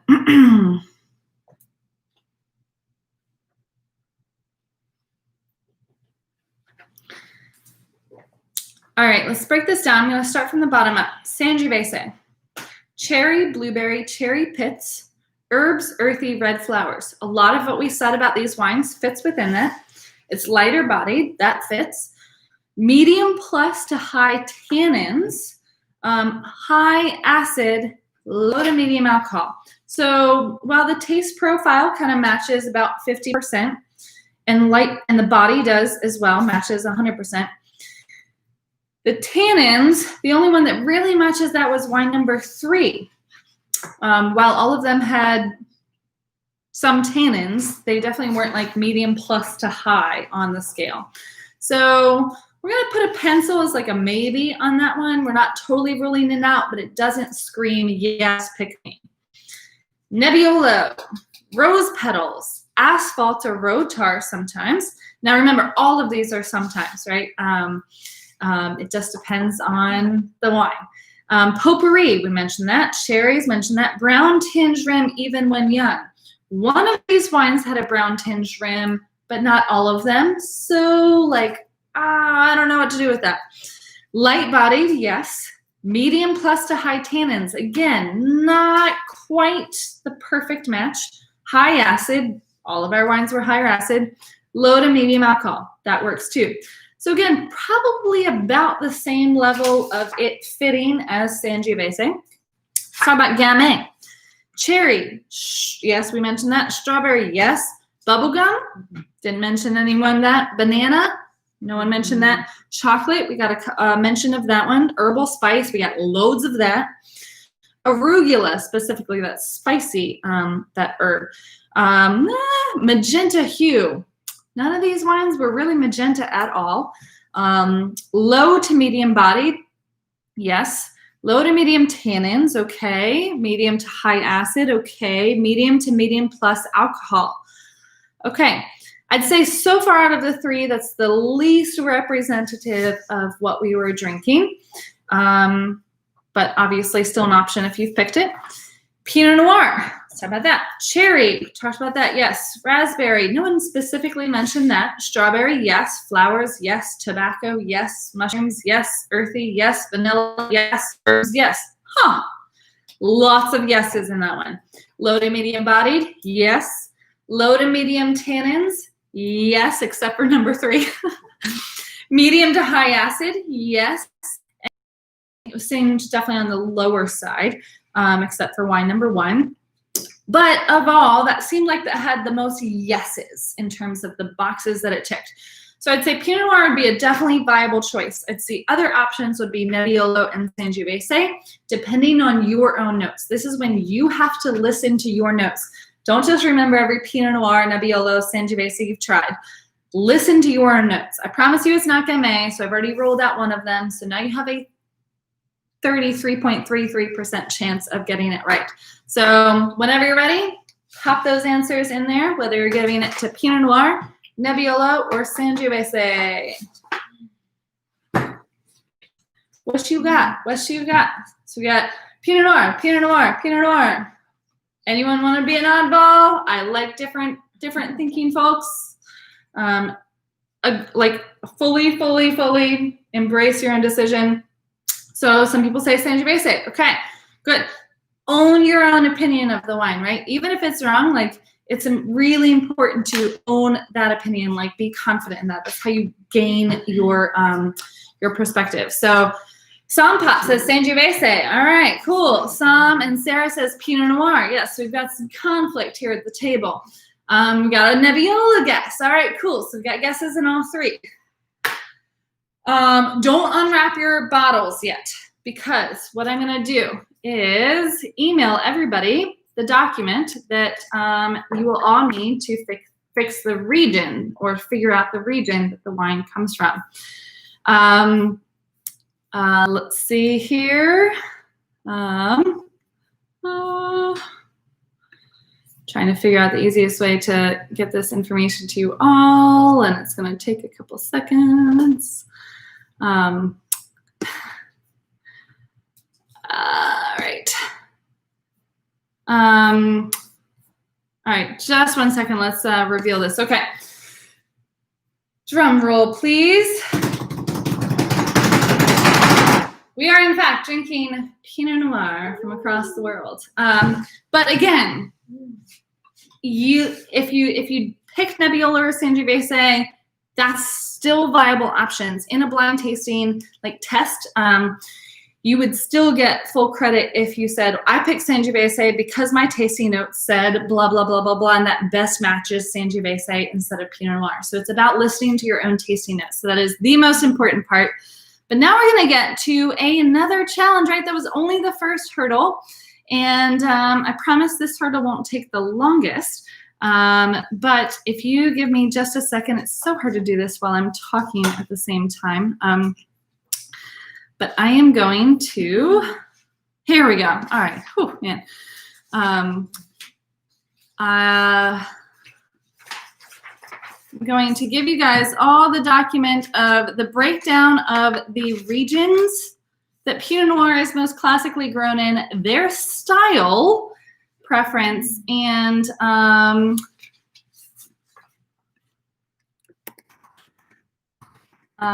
so we can best match our notes here. Sorry, it's taking so long. Couldn't figure out how to do this better, but I think I've got an idea for next time. So just sent you the email. It is a PDF document, so you can just pull that up on your phone, tablet, whatever, so you can look over these regions. I will also read them out loud, so it won't be if you don't have to worry about printing them or anything like that. But if you are having trouble, then Ryan, yes, Ryan, will you give me your email address? Don't put it in YouTube though. You can Facebook Messenger it to me. Otherwise, you'll get spam emails for life because sometimes I get trolled. So Facebook message me your email address and I will send you that document, no problem at all. And yes, Tawana, that's a great idea. Of course, I realized that the sealed envelope was a better idea after I had already delivered half of them. So it's too late to do it for this round, but now in the future, we will do that. So pull that up. It is a document like this. Talks about New World versus Old World wine regions. So just to break it down, Old World is real simple. It's everything that's from Europe. So Europe has been making wine for a lot longer than the rest of the world has. The rest of the world learned their winemaking techniques from the Old World. The New World is everything colonized. So North and South America, South Africa, Australia, New Zealand. Of all of those regions, not everybody makes Pinot Noir because it's a specific grape. It's a cool climate grape. It likes cool climate and fog. It's also really finicky, so not a lot of people like growing it because it's so disease prone and late ripening and difficult to deal with. It's very high maintenance. So you gotta be in the mood, you know what I mean? So every region that makes it isn't listed on this sheet. The more classic regions are. So what you're gonna do is you're gonna read through these notes, see which wine, 1, 2, 3, and 4, best matches all of these regions. Here's the notes. I promise you there's no duplicate regions. So it's not like 2 wines from France, 2 wines from California. All 4 wines are 4 different regions, and they do fit in here. There's no tricks. I'm not trying to fool you at all. So take some time, look through it. I'm gonna get you right in just a second. It's hard. It's harder, right? So sorry, let me get this over and then man, this is sorry, I cannot do 2 things at once. I'm not the woman that can multitask. All right, so real quick, Ryan's, I still haven't gotten your email address if you want to send that to me. Old world, real simple. Higher acid, higher minerality, earthiness component. So of the things that are driving the bus, it's earth and mineral, forest floor, all the things we talked about, that's driving the bus, not the fruit. Lower alcohol content and lower fruit forwardness. So fruit's not driving the bus, the earthiness is. So let's just make it real simple. Which wines had more earthiness as what was driving the bus? What was non-fruit driving the bus? New World is just the exact opposite. So higher alcohol content, higher fruit forwardness, but the acidity was lower, and the minerality and earthiness, while still there, was not driving the bus. So that can help you just narrow it down right away. So 2 of these are New World, 2 of these are Old World. All right, Ryan, got you. I'm sending this now.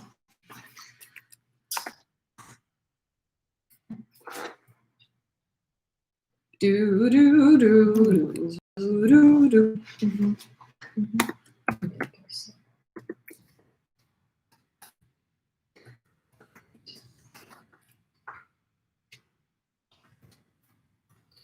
All right. Coming around in just a second to help us nail it down. Just sent to you, Ryan. All right, so judging from our notes, and this is not my notes, this is me listening to your notes. This is the most important part, is listening to your notes, right? Number 1 seemed more New World. Everyone said it was more fruit driven.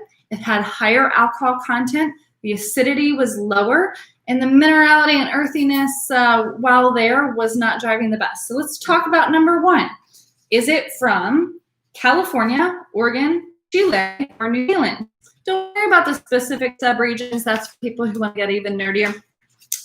Talk about California style. Fruit forward, lower acidity, soft around the edges. So far, yes. California Pinot Noir is sometimes distinguished by its notes of black cherry cola notes, like cherry Coke. California wines can range from style and light to fuller body, but are generally characterized by rich and supple fruit, less herbaceousness, and darker fruity floral notes. That's kind of like a lot of yeses in my book, but let's continue and see. Oregon. Style is the most Burgundian of the New World, meaning more reminiscent of Burgundy, France, Old World style than the rest of New World. Driven by hints of wet forest floor, mushrooms, wet soil, along with red fruit like cherries, raspberries, strawberries. Ranging in style based on subregion and winemaking preference, okay? So there's always variability, but always demonstrating the balance of earthiness and red fruit. Well, that characterizes some of the wines that we tasted, but not necessarily wine number 1, right? So let's put an X on wine number 1 for Oregon. because there was definitely not red fruited and was definitely not like a balance of earthiness and fruit. Chile. Chilean Pinot Noir is the new kid on the block, not in terms of how long they've been making the wine, but in terms of like how the world has perceived who's making Pinot Noir. Chile is kind of like the newest person on the market. Known for making cheap wine, Chile is definitely learning to market their higher end wines and medium range wines. So you might not have ever had a Chilean Pinot Noir before, but definitely look for them in the future. Cooler climate, great suited, blah, blah, blah. Styles range, as always. Sorry, it's not easy, blind tasting. But are typically driven by candied red and black fruits, together, red and black, with notes of green bell pepper and smoky. We got some smoky notes. We got some super ripe notes, not necessarily candied, and I didn't hear any green bell pepper.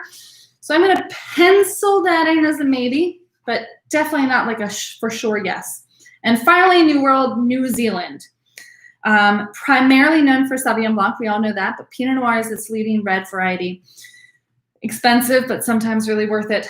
Cool climate, high elevation make the region perfect for Pinot Noir. Known for super smoky, peppery, spicy style, much higher acidity, and racy red fruit. Definitely red fruit driven on that. So again, I'm going to pencil in a possibility for wine number one, but to me, there's one clear, outstanding kind of yes across the board for wine number one. What would y'all say? You can pour yourself some more if you want. I say New Zealand. So Som Pop says New Zealand for wine number one. Anyone else have an option?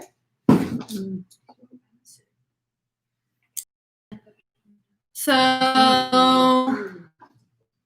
let's just to make it easier, let's just talk about wines, like the wines one at a time. So we've got California, we've got France. Now remember, wine number one, because we had lower acid, higher alcohol content, lower minerality and earthiness, higher fruit forwardness. We're definitely going New World for wine number one because of that. So our options for wine number one, I promise you, are California, Oregon, Chile, and New Zealand. I'm crossing Oregon as an option for wine number one just because we didn't have that intensity of earthiness that Oregon is known for. All right. Okay, we've got some debate here. Interesting. Okay, so just mark your notes and know that I don't have any duplicates. We're going to do it one at a time, so it's kind of a process of elimination too. And then I'll reveal all of them at the very end, just for added expense, not expense, added suspense, not expense. I'm not charging extra for suspense. Added suspense. So wine number one. I guarantee you it's New World. Outside of that, you can take your pick. But once you pick one, that's not going to be an option for anything else. Wine number two, let's talk about that. What were your notes on wine number two? Was it New World or Old World? Or was it that weird Oregon wine that's like the Burgundy of New World? And so it could be a New World style or an Old World style. Match it up. Let me just go ahead. I read through all of the New World wine regions. Let's read through the Old World. Let's talk about France. From Burgundy, Loire, lots of other places, but Burgundy primarily. That's the birthplace of Pinot Noir, home to the highest acid and the most mineral, earthy Pinot Noirs of all the regions. Driven by earthiness with tobacco, cigar box, mushrooms driving the bus, alongside bitter red fruit like cherry pits, underripe strawberries, raspberries, dried red flowers. Longest lived style of Pinot Noir and often underappreciated when young. Can be the most amazing wines ever in the entire universe when older. So definitely cool wines. Can be very expensive. All right, Germany, also called Spätburgunder there if you've ever had that and wondered what it was. High in acid and earthiness, also its old world, but driven by more herbaceous quality with a softer style of red fruit, less overall bitterness than Burgundy has. Some tobacco and mushrooms, yes, but richer, slightly sweeter in style, less edgy than its Burgundy counterpart. Burgundies can sometimes be like obtrusively edgy, just because it's meant to age, it's not meant to drink young. Italy, it's called Pinot Nero there, and styles vary drastically differently based on where in Italy it's from, whether it's from the north or from more southern areas. Definitely driven by the herbaceousness of Pinot Noir. In the north, it's very light in color and concentration, driven by herbs and red fruit like cherries and raspberries. Further south, Pinot Noir or Pinot Nero can be richer, darker, driven by a brambly fruit, like think of brambles like raspberry, blackberry, and a smoky, more raisinated quality. Can be a more starbursty style of Pinot Noir, meaning not as balanced. They're like, pooh, this flavor, pooh, this flavor, pooh, this flavor. Just not everything integrated as well. Sometimes super delicious and interesting, but not necessarily super well balanced and integrated. So now I've kind of broken down all the regions for us. Listen to your notes. Specifically narrow down Old World and New World based on acid, alcohol, earthiness, and fruit forwardness, where the wine falls in a spectrum of that. Sorry to I included France from the guessing of wine number one. Wine number one is definitely New World. Let me go ahead and I'll give you some time to figure out if you can narrow anything else down, and then I'll give you hints on like which one's New World, which one's Old World, and then y'all can narrow it down even further. And yes, if you have some guesses, go ahead and just throw them on out there. And Sarah, if you need any of the wines, just pour yourself some more. I always feel really confident. So we were talking about confidence level over here.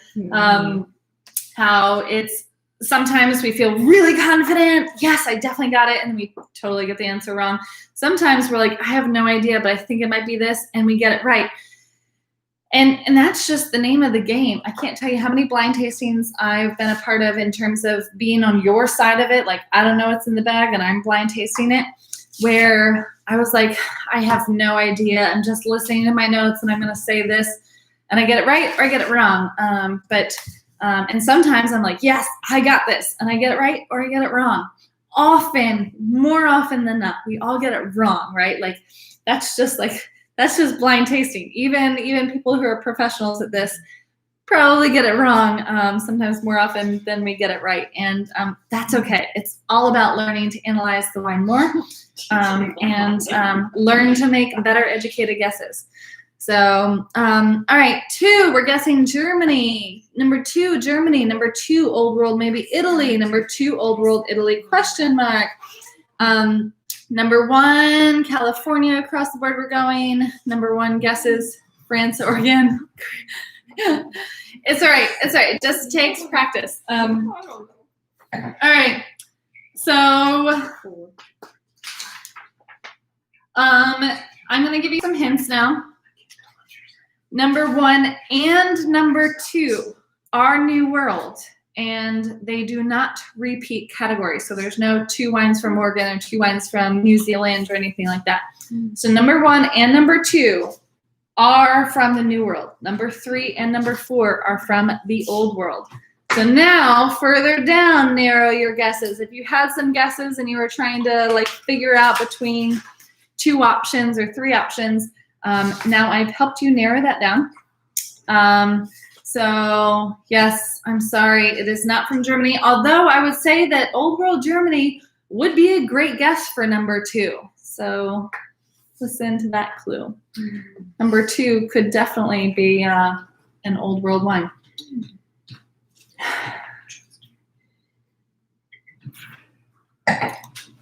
All right, number 3. Remember how we talked about how intense the flavor was on number 3, right? It was like all over the place. not as cohesive. That gives us hints, right? Because it is old world and it's not the most cohesive, put together wine. Delicious. Now that I'm going back to it without analyzing each individual component, not as cohesive. So that gives us other hints. Also a lot darker, right?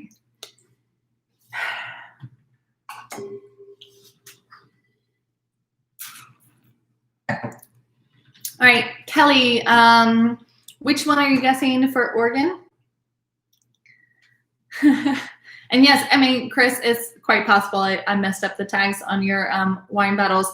I don't know if I've ever done a blind tasting where I didn't make at least one mistake. So it's quite possible that was you. I'm truly human, and when I put together these wine packages, it's often late at night, and I'm sampling my own product. So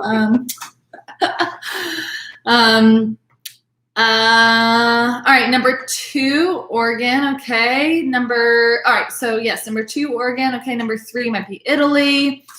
All right, let's talk about 4. So I've heard answers now for 1, 2, and 3. I've heard no answers for number 4. So giving no more hints. I have helped y'all narrow down options enough.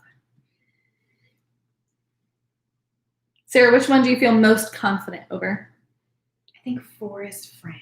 Okay, so Sarah feels most confident that number 4 is from France. Tell me which one you feel most confident about.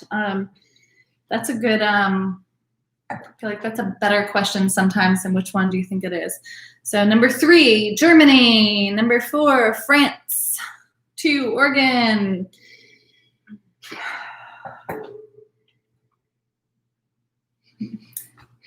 Number 3, Italy is in Pinot Nero. Okay.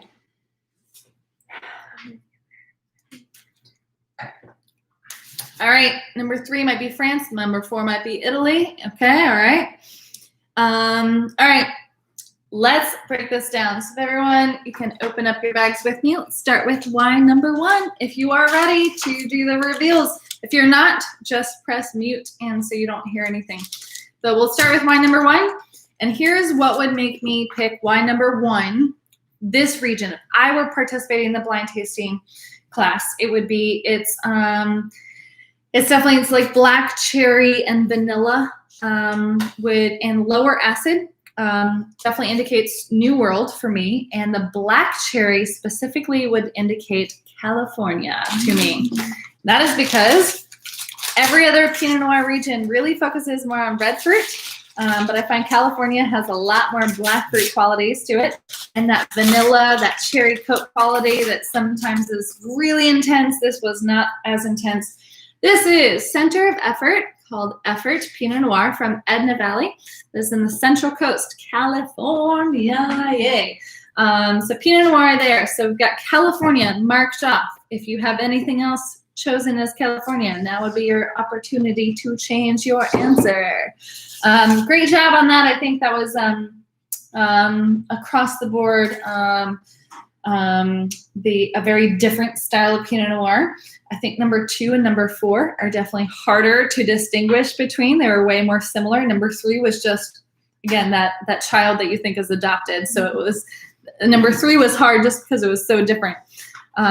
So let's talk about wine number 2. So also New World. So we know it's not California because there's no repeats. Number 2 was difficult, and a lot of people thought it was Old World, right?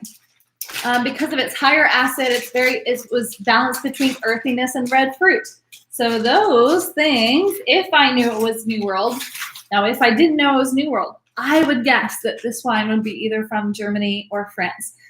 But I told you it was New World, so that really leaves us one clear option. Man, this double bag is very difficult to open. Need like a box cutter. So number 2 is Willamette Valley. It is from Lundin. This is Mon Père, or my father. Even their labeling is very French, right? It's in French. Estate Pinot Noir 2017 from Willamette Valley. That balance between the earthiness, that forest floor, and the red fruit, that really well integrated alcohol and acid and tannins would be very hard to figure out if it's old world or new world. So that would be the hardest one for sure, I think. Number 3 is hard because it's just so darn different. Which, now if you are in Scotland or in Northern Virginia, you are tasting a different wine for number 3. So number 3, I apologize, is another New World selection for you if you are in that area. I had to go outside of the box for you guys based on the wine selections. So number 3, we're in Italy, baby. We're in southern Italy. We're in an area that's definitely not known for its classic Pinot Noirs, and this showcases it, right? It was like just a very different style of Pinot Noir. That dark raisinated fruit, super, super smoky, spicy, peppery, and kind of that disjointed alcohol. Fun wine. I could definitely like sit down with a hamburger and drink this wine till the bottle's gone. But in terms of like Pinot Noir, it is the off-the-brand style. And I often find that with Pinot Noir specifically, which that's why I wanted to feature it, because it's different and it's good to know kind of all the sides and spectrums of Pinot Noir. So Harry, number 2 was your New Zealand Pinot Noir selection. I think I did. There was a couple different options, and I can't remember off the top of my head now because I don't have that email in front of me if I put New Zealand as number 3 or number 2. So actually, y'all didn't have Oregon Pinot Noir available. So yes, number 2 would be New Zealand. So great job on getting that. Awesome. Number 4 is indeed French Pinot Noir. It is Burgundy. It is very classic Burgundy style, of that almost austere style of like, how is this enjoyable? But that's because it's just so young. This wine truly can change your life when you drink red Burgundy in the right way with the right food. It's food wine. It is not meant to just pour and glug, glug, glug. And definitely needs to be decanted if we're going to drink young. So this is Auxerre is the actual region. So that is the sub-region in Burgundy. Burgundy is a very large region. It's broken down in multiple different regions.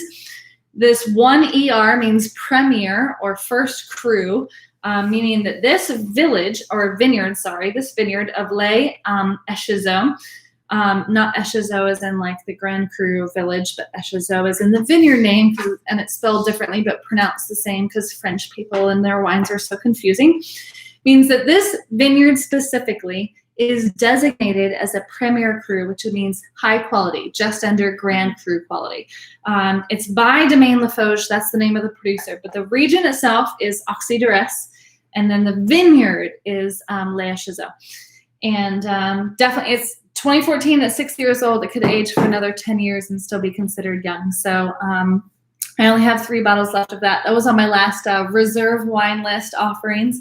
And so if anyone is interested in that, for a mere $50, you can have a bottle. And I only have 3 to offer. So, all right, so Kelly, great. Okay, that's what it was. So Kelly, your number 3 was New Zealand because they didn't have any Italian Pinot Noir, and Harry's number 2 was New Zealand because they didn't have any Oregon Pinot Noir. So I'm sorry if I messed you guys up when I said number 3 and 4 were Old World. I apologize for that. I was going for like the major packages that everyone else was tasting. So this is when like we're going to cut off and you guys can just continue sipping this wine and enjoying. But this is when we've done all the scientific side, right? Now is the emotional side. And what do you actually enjoy about each of these wines? Would you drink them again? If so, in what occasion? Would you drink them with dinner or by itself? Breakfast wine or dinner wine? Share with other people or drink by yourself just so you can think more about the wine. Your emotional connection about the wine doesn't help you figure out what region it's from, but it really helps you connect more to the wine and whether or not you like Pinot Noir from which of these regions. So this section right here, this overall conclusion, the balance, complexity, and final conclusion of the wine, I challenge you after this video is over to actually taste through the wines again we broke them all down, and then we put our notes back together, but we haven't tasted the wine again to put the wine back together, to taste the wine as all of these components have come together to create one experience in our mouth. So I challenge you to taste all 4 wines again. Think about them in the new light. Think about them in the light that you're not trying to figure out what it is or where it comes from, but you're just trying to figure out how much you enjoy it and why. You do enjoy one maybe more than the other, or maybe one just in a different occasion than the other. So, but that's kind of for you to do on your own. I can't help you with that because my favorite wine is probably not going to be your favorite wine, or maybe it will. It's just that is so personal, and you should never listen to an expert tell you what your favorite wine should be. It should always be your own personal connection with that wine. Thank you all so much for tuning in to this grand experiment of a different style of blind tasting. Now I know if I'm going to do this in the future, I will send you the packages with a special sealed envelope, and it's kind of like playing Clue. You only open it when the final guess has been made. So we'll do it that way in the future. Mistakes just help me learn, so I appreciate you guys being flexible with me on that. Thank you again. Hope you have a happy July 4th weekend. If you're tuning in next week for July 1st, next Wednesday, we're doing 4 different California wines that are off the beaten path. The original price of that class was $120 for the 4 wines, but I found some cool wines that were on sale, so I'm actually lowering the price to $95 because I like to pass on the discounts that I get to you. So if you're interested in that and getting those wines delivered to you, let me know. You all have my email address, and I look forward to hopefully meeting you, Kelly, Avery, up in Northern Virginia, and maybe I'll make my way to Scotland sometime, Harry. And I look forward to seeing the rest of you in a live class or event sometime very soon. And Tawana, great question. There's me 1 sparkling wine, 1 white wine, and 2 red wines in the California class. So we're going to celebrate Independence Day by drinking domestic wine, but in an oddball way. There's not going to be any Chardonnay or California Cabernet in there, just because you know me, I like the weird wines. So thank you all. Hope you have a great rest of the night, and we'll see you next time. Cheers. Oh, I just hit live again, but I meant to hit end stream. So cheers.